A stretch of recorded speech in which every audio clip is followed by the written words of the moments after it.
잠깐 기도하고 같이 말씀 나누지요. 하나님 감사합니다. 주의 은혜와 긍휼에 언제나 감사합니다. 오늘도 하나님 앞에 나와서 예배하게 하시니 너무나 감사합니다. 특별히 이제 말씀 앞에 있습니다. 아버지 하나님, 우리를 기억하여 주셔서 주의 성령께서 지혜를 더하셔서 주의 말씀을 잘 알게 하여 주시옵소서. 전하는 이나 듣는 이가 말씀 앞에 잘 깨닫게 하여 주시옵시고 말씀 따라서 살아갈 수 있는 힘과 용기를 또한 허락하여 주시옵소서. 이끄실 것을 기대합니다. 예수님의 이름으로 기도합니다. 아멘. 여러분, 최근에 좋은 물건 사신 거 혹시 있습니까? 집에 이번에 이거 하나 장만했는데 정말 좋습니다 하는 거 있습니까? 값진 물건 하나 장만했습니다. 혹시 그런 거 있습니까? 자세히 들은 건 아닌데 우연히 그냥 지나가면서 들었더니 어떤 친구네는 차를 샀다라는 이야기가 들리기도 했고, 저희 집 같은 경우에는 얼마 전에 저희 아들 주려고 헤드폰 하나를 샀습니다. 그리고 저희 집사람은 두유 만드는 두유 메이커를 하나 샀는데 그렇게 비싼 건 아니었어요. 하지만 그걸 사고 나서 삶의 질이 바뀌었다는 이야기를 저한테 하더라고요. 저는 커피를 너무 좋아해가지고 집에 나름 괜찮은 커피 머신을 하나 가지고 있습니다. 여러분, 이런 물건들 하나 사면 어떻습니까? 이런 물건 내가 되게 값어치 있게 내가 굉장히 큰 돈을 들여서 샀지만 이거 별거야 하면서 그냥 버려둡니까? 대충 사용하십니까? 한국 분들은 뭐든지 사면 일단 전원부터 꼽는다는 이야기가 있어요. 근데 저희 아들 걔는 나름 캐네디언입니다. 걔 헤드폰을 주니까 꼼꼼하게 사용 설명서를 읽더라고요. 그래서 저 같으면 일단은 전원을 켜서 귀에 꼽아보고 그 다음에 조작을 하면서 하나하나 배워갈 텐데, 그 친구는 차근차근 읽어가서 요거 누르면 이렇게 되고 저거 누르면 저렇게 되고 하는 것들을 잘 알더라고요. 저희 집사람 같은 경우도 두유 메이커를 사가지고 이거 어떻게 사용하는지 인터넷에 유튜브도 막 들여다보고 사용 설명서도 읽어보고, 그리고 물을 요만큼 넣으라고 그랬는데 요만큼 넣어보고 조금 더 적게 넣어보고 콩을 더 많이 넣어보고 콩을 좀 적게 넣어보고 하면서 이게 제일 좋은 게 이거구나 하면서 배워가더라고요. 저도 커피 머신을 사용하는데 이 머신을 오랫동안 잘 사용하기 위해서 나름 사용 설명서도 읽었고, 그리고 깨끗하게 청소하기 위해서 유튜브도 한번 보면서 거기에서 어떻게 청소하는 건지 보기도 하고요. 그리고 무슨 소리가 나면 이 소리가 왜 나지? 하면서 들여다보기도 하는 것들. 여러분, 저만 그렇습니까? 여러분 혹시 그러지 않습니까? 여러분에게 있는 어떤 좋은 물건 하나 장만하셨을 때 여러분 어떠십니까? 여러분, 우리가 하나님의 자녀, 하나님의 백성이 된 것이 이거보다 작은 것이겠습니까? 우리가 어떤 물건을 구입하는 것보다 우리에게 물론 비싸게 주고 샀든 작은 돈을 들여서 줬든지 간에 그 어떤 것을 구입하는 것보다 우리가 하나님의 자녀로 살아가는 것, 하나님의 백성으로 살아가는 것이 작은 것이겠습니까? 훨씬 큰 것 아니겠습니까? 에베소 말씀에 보니까 하나님께서 창세 전에 우리를 택하시고 그 기쁘신 뜻대로 우리를 예정하신 사건이다 라고 기록을 하고 있습니다. 뭐가요?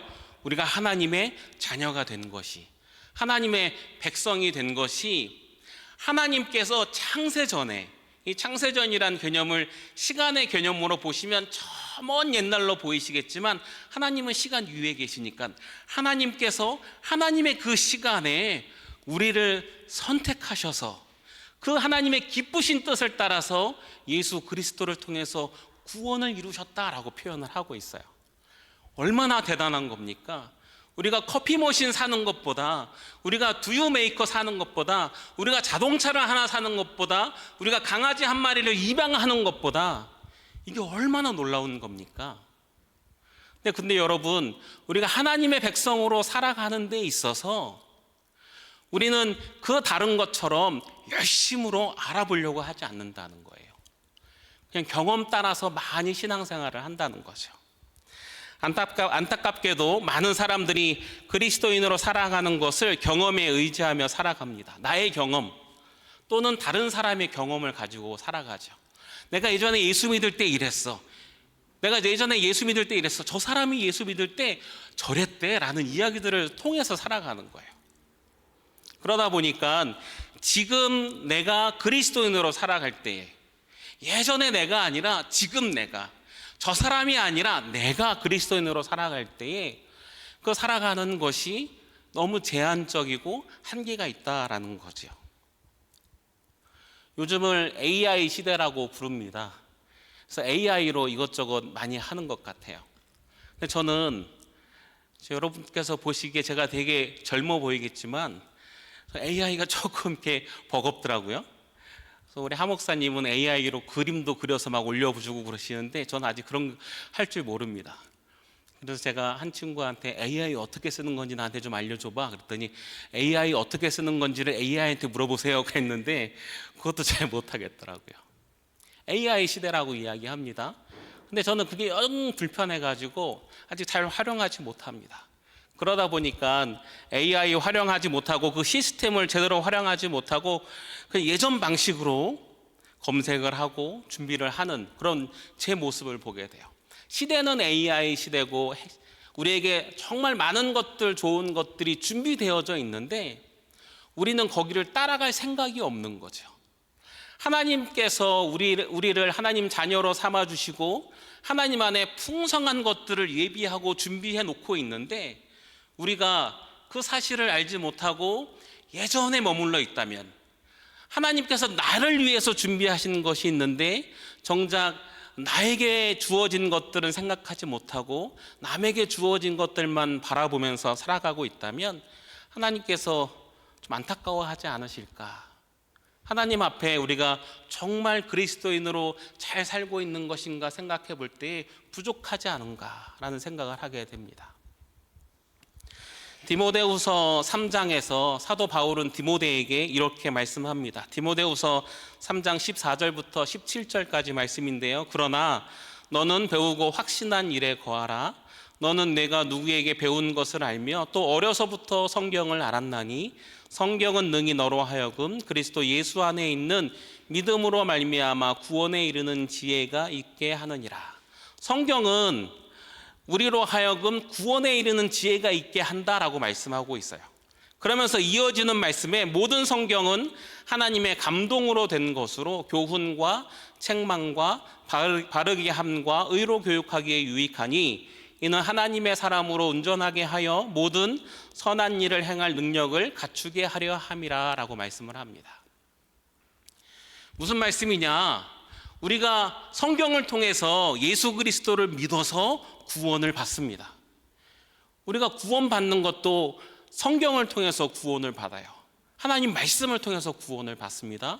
근데 거기서 끝이 아니라는 거죠. 물론 구원, 우리가 구원을 이룬다라는 표현 속에서 단지 하늘나라 간다 이게 구원이 아니지 않습니까?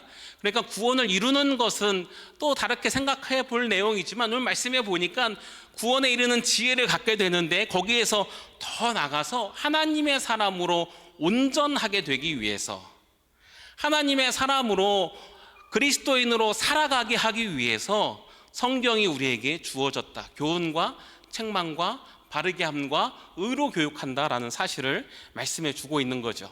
다시 표현하면 우리가 하나님의 자녀로 살기 위해서 하나님의 자녀답게 그 풍성한 하나님 앞에 있는 그 풍성한 것을 누리기 위해서 성경이 우리에게 주어졌다라는 이야기입니다. 그러니까 다른 것들 보면서 예전에 내가 예수 믿을 때 이랬는데가 아니라 저 사람 예수 믿을 때 저랬는데가 아니라 성경을 통해서 우리가 성도로 어떻게 살아갈지를 배울 수 있다라는 사실을 이야기해 준다라는 겁니다. 오늘 우리가 함께 읽은 본문 말씀은요, 사도행전 말씀 가운데 특별히 사도 바울 일행이 베레아에서 말씀 전한 내용이 등장을 합니다. 사도행전 17장 말씀은 사도 바울이 데살로니가라는 곳에 가서 복음 전하는 내용에서 시작을 해요. 거기에 핍박이 있으니까 이 사도 바울의 일행이 거기에서 쫓겨나다시피 해가지고 간 곳이 베레아라는 곳입니다. 거기 가서 사도 바울이 복음을 전해요.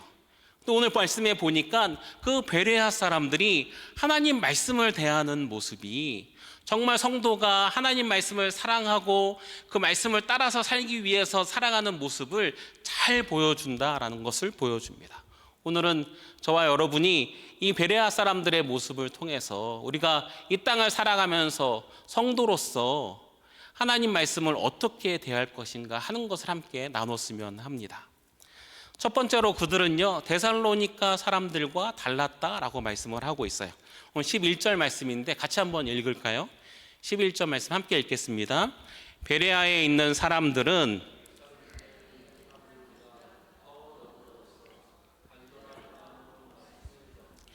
이것이 어떠한가 하여 날마다 성경을 상고함으로, 이렇게 말씀을 합니다. 제일 먼저 이야기한 것이 데살로니가에 있는 사람들보다라고 말씀하고 있어요. 비교급을 쓰고 있죠. 여러분, 데살로니가 사람들보다라고 딱 들었을 때에 데살로니가 사람들은 어떻길래 베레아 사람들은 그들보다 더라고 이야기를 하고 있을까? 베레아서는 없으니까 우리가 한번 데살로니가 서로 가서 데살로니가 사람들이 사도 바울에게 말씀을 받을 때 어땠는지 한번 들여다볼 필요가 있을 것 같습니다.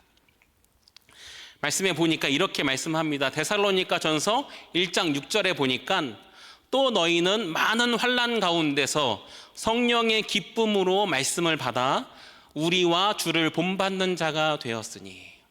아까도 말씀드렸지만 사도 바울이 사도행전에서 데살로니가에서 복음을 전할 때에 한 달이 채 되지 않는 시간이었지만 많은 박해가 있었습니다. 그래서 도망하다시피 쫓겨났어요. 환난 가운데에서, 어려움 가운데에서 하나님의 말씀을 들었지만 성령의 기쁨으로 말씀을 받았다. 그리고 우리와 주를 본받는 자가 되었다라고 표현을 합니다. 말씀을 받고 사도 바울 그 일행뿐만 아니라 우리 예수 그리스도의 삶을 본받는 모습을 이 데살로니가 교회가 보여줬다라는 사실을 이야기해주고 있습니다. 말씀을 따라 살아가는 모습을 보였다는 거죠. 데살로니가 전서 2장 13절에 보니까 이러므로 우리가 하나님께 끊임없이 감사함은 너희가 우리에게 들은 바 하나님의 말씀을 받을 때에 사람의 말로 받지 아니하고 하나님의 말씀으로 받음이니 진실로 그러하도다. 이 말씀이 또한 너희 믿는 자 가운데서 역사하느니라 라고 말씀합니다. 이 데살로니가 교회 사람들은 사도 바울의 말씀을 들을 때에 사람의 말로 받지 않고 하나님의 말씀으로 받았다. 사도 바울이 그건 사람의 말이지 라고 이야기하지 않고 진실로 그러하다라고 이야기합니다. 사도 바울은 하나님의 말씀을 대언했지요. 그 말씀을 받을 때에 이 데살로니가 사람들이 하나님의 말씀으로 받았다라는 거죠. 하나님의 말씀으로 받으니까 그들의 믿음에 역사가 있게 됩니다. 그들의 믿음에, 그들의 삶에 변화가 있게 되고 역사가 있게 되는 거죠. 그러니까 데살로니가 전서를 읽어보면 이 사도 바울이 데살로니가 교회에다가 편지를 쓰면서 얼마나 뿌듯하고 감사한지 몰라요. 뭐라고 이야기하냐면 데살로니가 교회, 그 교회가 이 마게도냐와 아가야 지역의 본이 되는 교회다. 그뿐만 아니라 그 교회의 소문이 마게도냐와 아가야를 넘어서 아름답게 들리는 교회다라고 얼마나 칭찬을 하는지 모릅니다. 믿음의 역사와 사랑의 수고가 있는 교회다. 그렇게 이야기를 하는 교회가 데살로니가 교회입니다.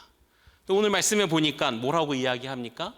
사도행전을 기록한 사도행전 기자는 이 베레아 성도들은 데살로니가 성도들보다 더라고 이야기를 하고 있어요. 더 하나님의 말씀을 기쁨으로 받고 더 하나님의 말씀을 사람의 말이 아니라 하나님의 말씀으로 받고 있다라고 말씀을 하고 있는 거죠. 사랑하는 성도 여러분, 하나님 말씀 앞에 어떤 마음으로 앉아 계십니까?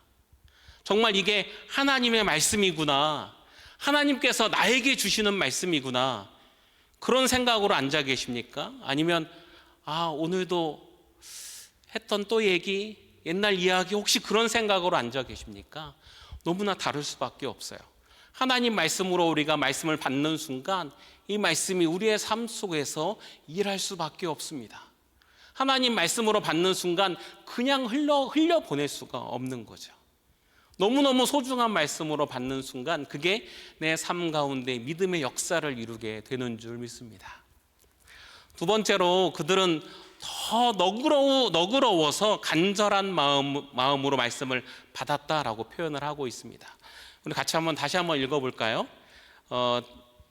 사도행전 17장 11절 말씀 같이 한번 읽겠습니다. 베레아에 있는 사람들은 데살로니가에 있는 사람들보다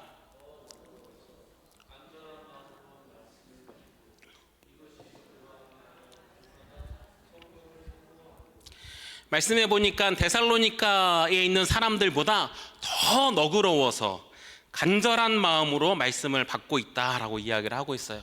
더 너그럽다. 너그럽다라는 표현이 어떤 표현일까? 헬라어로는 유게네스라는 표현을 쓴다라고 이야기하더라고요. 그래서 이 유게네스가 무슨 뜻인가 찾아봤는데 출신 신분이 고귀하다라는 의미를 가지고 있습니다. 그래서 이 표현을 이렇게 쓰면은 가문이 좋고 훌륭한 혈통이라는 의미를 가지고 있는 단어예요. 그러다 보니까 우리가 예전에 읽었던 개역 개정판이잖아요. 지금 읽고 있는 성경이 개역 개정 맞죠? 개역 한글판 성경에는 이 베레아 사람들은 데살로니가 사람들보다 더 신사적이어서라고 표현합니다.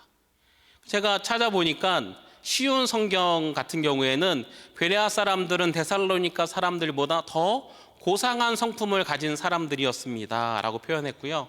새번역 성경은 베레아의 유대 사람들은 데살로니가의 유대 사람들보다 더 고상한 사람들이어서 라고 이야기를 합니다. 성품적인 의미를 가지고 있어요. 그래서 영어로도 노블 캐릭터라고 이야기를 합니다. 성격적인 의미를 가지고 있습니다. 그 사람들은 더 너그러운 사람들이다. 더 고상한 사람들이다. 여러분 성품이 괜찮은 사람들 많이 겪어보셨을 겁니다. 성품이 좋은 사람들은 말을 잘 끊지 않습니다. 말을 잘 들어주지요.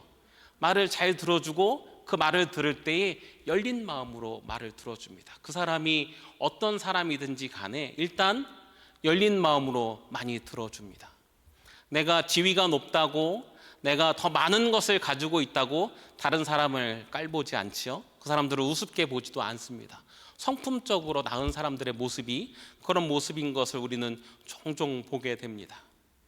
열린 마음을 가지고 사도 바울 그 일행의 말씀을 듣고 있는 겁니다. 열린 마음으로 그 말씀을 받고 있는 거예요. 또 간절한 마음으로 말씀을 받고 있다라고 이야기를 합니다. 열정적인 마음으로 더 듣고자 하는 마음으로 적극적인 마음으로 말씀 앞으로 나가고 있습니다. 열정적으로 말씀을 받고 아주 기꺼이 말씀을 대하고 있는 모습을 이 베레아 사람들의 모습을 기록하면서 표현하고 있습니다. 사랑하는 성도 여러분, 하나님의 말씀을 대할 때 우리는 어떤 모습으로 하나님 말씀을 대합니까? 여러분 주일날 말씀 듣기 전에 어떤 마음으로 여러분의 마음을 열고 있습니까? 여러분이 주일날 교회에 와서 여기 앉아있다라는 이야기는 오늘 말씀을 듣겠다라는 마음으로 오신 줄 믿습니다. 할렐루야. 말씀을 듣겠다라는 마음으로 오셨으면 우리의 마음을 열고 그리고 그 말씀 앞으로 우리가 한 걸음 더 나가야 돼요. 말씀 가까이 나가야 돼요. 간절한 마음을 가지고 그 말씀이 내 속에서 일할 수 있도록 우리의 마음을 열어야 됩니다. 말씀은 말씀이고 나는 나다가 아니라 그 말씀이 어떻게든 내 속에 들어와서 나를 변화시킬 수 있다라는 마음을 가지고 말씀 앞으로 나가야 됩니다. 여러분 중고등부 사역을 우리 조 목사님께서 하시지만 제가 중고등부 사역할 때도 그랬고 지금도 아마 마찬가지일 텐데 특수사역이라고 부릅니다. 그 친구들이 아주 특별한 친구들이에요. 중고등부 아이들이. 왜요? 말을 잘 안 듣습니다. 이렇게 웬만해서는 집중도 잘 안 해줘요. 그래서 중고등부 설교를 하면 왠지 막 하나도 듣지 않는 것 같아요. 근데 그 가운데서도 하나님께서 역사하셔서 심으셔서 그 아이들이 변화되게 하는 것들을 보게 되긴 됩니다. 근데 중고등부 아이들만 그런 게 아니라 많은 사람들이 교회에 와서 말씀 들을 때에 문을 꽉 닫아놓고 말씀이 혹시라도 내 속에 들어와서 내가 변화될까 봐 두려워서 말씀 듣는 사람들이 있어요. 나는 이 땅 살아가는 게 지금이 너무너무 좋은데 하나님 말씀이 내 속에 들어와서 나를 휘저어서 나로 하여금 더 사랑하게 할까 봐, 나로 하여금 더 손해보게 할까 봐 하나님 말씀이 내 속에 들어와서 일하지 못하게 마음을 닫고 와서 결론을 짓고 말씀 듣는 사람들이 있습니다. 여러분, 하나님의 말씀이 내 속에서 일할 수 있도록 이 베레아 사람들보다, 데살로니가 사람들보다 더 너그러운 베레아 사람들보다 더 너그러운 마음으로, 더 간절한 마음으로 하나님 말씀 앞으로 나아가는 저와 여러분이 되기를 간절히 소원합니다. 하나님은 당신을 사랑하시고 당신을 향한 놀라운 계획을 가지고 계십니다. 여러분 들어보셨습니까? 많은 사람들이 전도할 때 제일 먼저 펼치는 내용 가운데 하나입니다. 사형리라고 되어진 전도지 첫 번째 문구가 하나님은 당신을 사랑하시고 당신을 향한 놀라운 계획을 가지고 계십니다. 그 이야기를 들을 때에 많은 사람들이 웃고 넘어가고 받지도 못해요. 그런데요, 그 말씀을 들을 때에 열린 사람은, 간절한 사람은 그 말씀이 우리의 삶을 변화시키기 시작합니다. 그럼 창세기 1장 1절 뭡니까? 태초에 하나님이 천지를 창조하시니라. 이 말씀을 들을 때에 많은 사람들이 태초에 하나님이 천지를 창조하시니라 웃어 넘깁니다. 요즘 시대에 뭘 봐도 다 진화론적으로 생각하는 사회 속에서 태초에 하나님이 천지를 창조하시니라. 근데 이 작은 말씀이 열린 사람들의 마음 속에서 놀랍게 역사하여서 태초에 하나님이 천지를 창조하시니라라는 이 말씀 때문에 예수 그리스도를 믿게 되고 이 땅에 성도로 살아가고 있는 사람들을 수많이 보게 됩니다. 여러분, 매일매일 주님 앞에 설 때에 열린 마음으로, 간절한 마음으로, 더 가까이 주님께 나가려는 마음으로 말씀 앞에 서기를 간절히 소원합니다. 세 번째로, 그들은 이것이 그러한가 날마다 성경을 상고했다라고 말씀합니다. 다시 한번 읽어보겠습니다. 함께 읽겠습니다.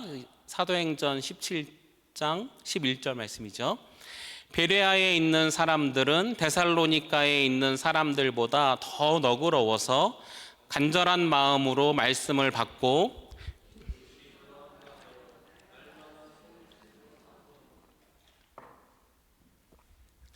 바울이 한 말이 사실인가 하여 날마다 성경을 연구하였다라고 이야기를 하고 있는 거죠. 저는 야구를 좋아합니다. 잘하지는 못해요. 그래서 야구를 하는 걸 좋아하는 게 아니라 보는 걸 좋아합니다. 특별히 메이저리그 야구를 많이 즐겨 봅니다. 하루에 이렇게 시간 날 때마다 못 보면 하이라이트라도 보려고 하는, 그래서 즐겨 봅니다. 올해부터 이 메이저리그 야구에 중요한 룰 하나가 바뀌었습니다. 그게 뭐냐면 스트라이크 볼 판정을 챌린지를 할 수 있게 됐어요. 각 팀별로 딱 2번 기회가 주어집니다. 챌린지를 할 수가 있어요. 이게 스트라이크라고 했는데 볼 같으면 어느 누구랑도 상의하면 안 되고 타자든 투수든 포수든 이 세 사람만 챌린지를 할 수가 있습니다. 머리를 두드리면 됩니다. 머리를 두드리면 비디오 판독을 해서 스트라이크인지 볼인지 확인하게 됩니다.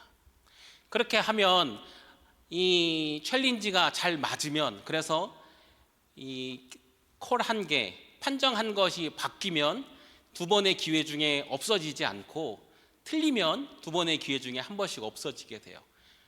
그러니까 이 챌린지를 올해부터 하게 됐어요. 사람들이 말이 많았습니다. 스트라이크 볼 판정은 누구의 고유 권한이다? 심판의 고유 권한이다 라고 이야기를 했어요. 근데 10년 전에도 비슷한 일이 있었습니다. 지금부터 10년 전에 이 메이저리그에 처음으로 비디오 판독을 시작하게 되었습니다. 심판이 잘못된 판정을 내리면 그거에 대해서 다시 한번 확인해 달라라고 이야기를 할 수가 있게 된 거죠. 그때도 난리가 났었습니다.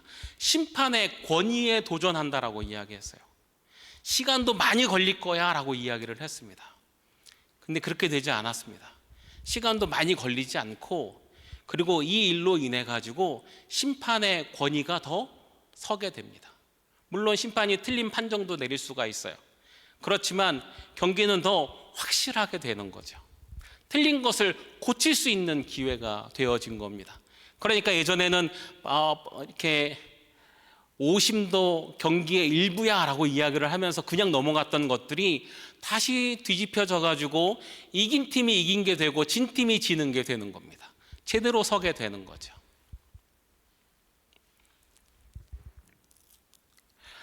성도 여러분, 하나님의 말씀을 받는다는 것이 아무런 비판도 없이 그 말씀을 들으라라는 것이 아닙니다. 강대상에서 전해지는 그 말씀을 어떻게 우리가 비판할 수 있습니까? 어떻게 그 말씀을 다시 한번 확인할 수가 있습니까? 라고 생각하십니까? 제가 아는 어떤 어르신은 꿈속에서 목사를 보면 그게 마치 예수님을 만난 것 같은 그런 마음이래요. 그래서 그분은 이렇게 예수님 만나면 어떻게 해야 되죠? 꿈속에서 예수님 만나면 혹시 예수님께서 뭐 비밀을 알려주시나? 근데 아무튼 그 정도로 목사의 말에 권위를 주시는 분이었습니다. 어떻게 목사가 전한 이야기를, 전한 말씀을 다시 한번 확인합니까? 다시 한번 어떻게 더 읽어볼 수가 있습니까? 어떻게 그럴 수 있습니까? 여러분, 그럴 수 있습니다. 말씀을 전하는 이도 하나님 말씀으로 준비하고 하나님 앞에서 전하겠지만, 말씀을 듣는 이도 이게 하나님 말씀으로 듣기 위해서 내가 그 말씀을 듣고 그 말씀이 정말 그러한가 다시 한번 확인하고 내 삶 속에 적용하고 내 삶 속에 바르게 세우는 것이 필요합니다. 이게 말씀의 묵상이에요. 하나님 말씀을 들었습니다. 근데 그 말씀이 우리 속에서 별로 역사하는 것이 없어요. 여전히 하나님 말씀은 홍수처럼 범람하고 있지만, 정말 능력 있는 그리스도인으로 살아가는 사람들은, 하나님 말씀 따라서 하나님께서 성경에서 이야기한 그대로 살아가는 사람들은 별로 없어요. 왜 그렇습니까? 말씀을 듣고 그게 정말 그러한가 내 삶 속에서 적용해보지 않는 거죠. 내 삶에 살아봐야 그 말씀이 정말 그러한지 아닌지 알 수 있지 않습니까? 근데 그러지 않는다는 거죠. 능력 있는 말씀이 선포되어지지만 능력 있는 그리스도인들이 없는 것은 능력 있는 말씀대로 살아가는 성도들이 별로 없기 때문에 그렇습니다. 정직하게 사십시오라고 이야기했지만 세상에 정직하게 살면은 별로 남는 게 없다라는 것을 우리가 너무 잘 알지 않습니까? 그렇게 살지 못하는 거죠. 제가 너무너무 좋아하는 말씀 가운데 갈라디아서 5장 말씀, 성령의 9가지 열매가 있습니다. 오직 사랑과 희락과 화평과 쭉 이야기하지요. 그러면서 뭐라고 이야기합니까? 이 같은 것을 금지할 법이 없다라고 이야기를 해요. 그러다 보니까 우리가 마치 그게 세상에서 환영받는 줄 압니다. 여러분, 그렇지 않습니다. 사랑과 희락과 화평과 오래 참음과 자비와 양선과 충성과 온유와 절제, 여러분, 세상에서 그거에 대해서 금지할 법은 없을지 모르겠지만 사람들은 그거 보면서 네가 참 세상 살 줄 모른다라고 이야기를 합니다. 비웃죠. 성도들도 그 사실을 너무나 잘 아니까 성령의 그 열매들이 우리 가운데 맺혀지는 것들을 두려워하고 그대로 살아내서 사람들 앞에 드러내는 것을 두려워합니다. 그렇게 되면 세상이 바뀐다라고 생각하지 않아요.